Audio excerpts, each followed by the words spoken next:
This is Soul Chronicles, and I'm your host, C. Boyd Motley. Welcome and welcome back. Glad you decided to join us for this next episode. I want to jump right in and talk about today's topic is you stress, they rest. Now, what do I mean by that?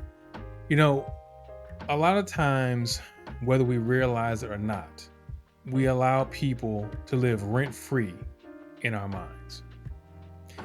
And I believe that the saying live free in someone's head was coined by Ann Landers.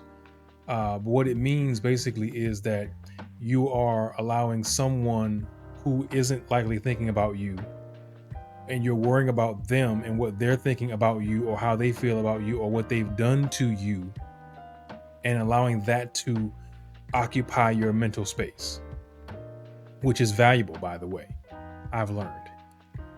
And what I interpret all that to mean basically is that we can't worry about what people have done to us in our lives and our experiences because A, the past can't be changed, and B, you have no control over what that person did or did not do.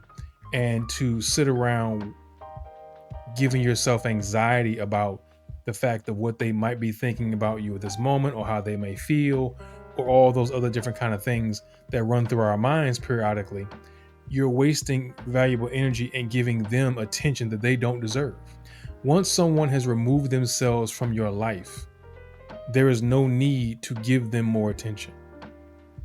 I have a saying, and I've said it quite a few times on these podcasts, life is about choices. And when you make the choices have consequences. Sometimes good, sometimes bad, sometimes great. But more often than not, we tend to give attention to people who have made the choice to remove themselves, thinking that it must be us who is at fault. It must be us who is the problem. Not to say that we don't have our faults, our quirks or what have you, and with things that we need to work on, but not every single occasion when someone removes themselves is it our fault. Sometimes it's just a choice. Whatever this person or that person wanted or needed or was looking for was not in you as far as they were concerned from their perspective. And you have to respect it at the end of the day. They didn't have to tell you, explain everything to you or break it down in such a way that you would comprehend it. Just know that when they decide to move on, that's all there is to it. We have to get better at letting go of things that we cannot control.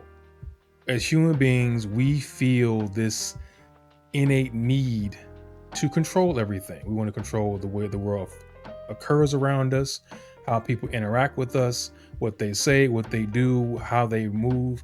And the reality of it is you can't control that. And wasting energy getting angry at the fact that you can't control those things, again, only stresses you out for no reason. Because trust me, the people that you're worried about right now, that you think are somewhere pondering their next scheme against you, they're moving on with their life. They are acting unaffected by your absence, the same way you should be acting about theirs. One lesson I've learned through my experiences and relationships in life is that once you know better, you got to do better.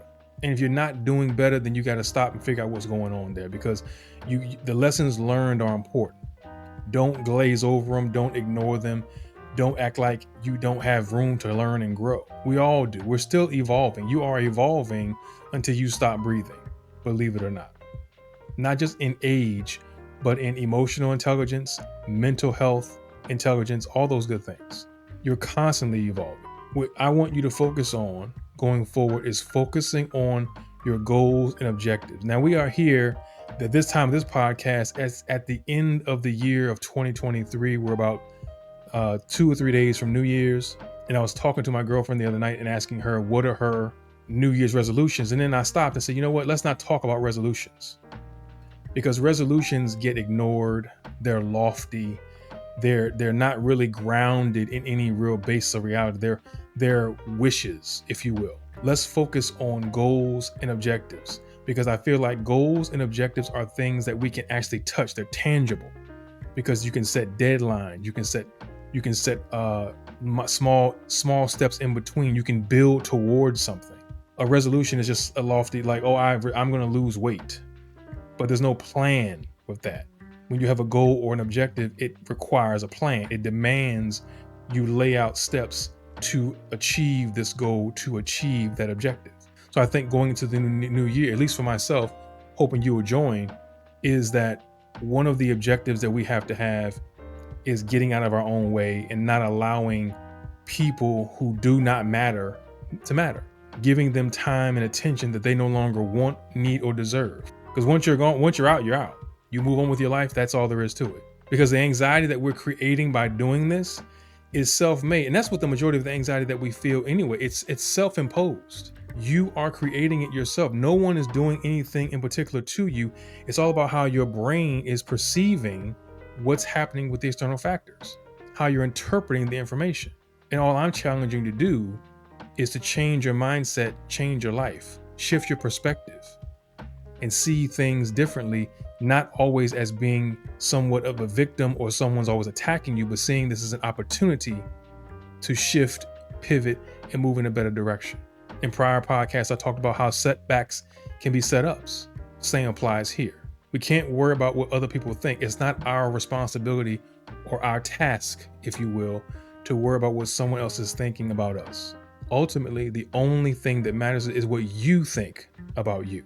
And that may be tough to hear for some people, but you need to hear that going into this new year. What do you think about yourself? Do you hold yourself in any value? Do you see yourself as someone of worth? Because letting other people define who you are is going to have you hopscotching from one foot to the other for the rest of your life, and you're going to be miserable because of it, because you're never going to be everything to everybody.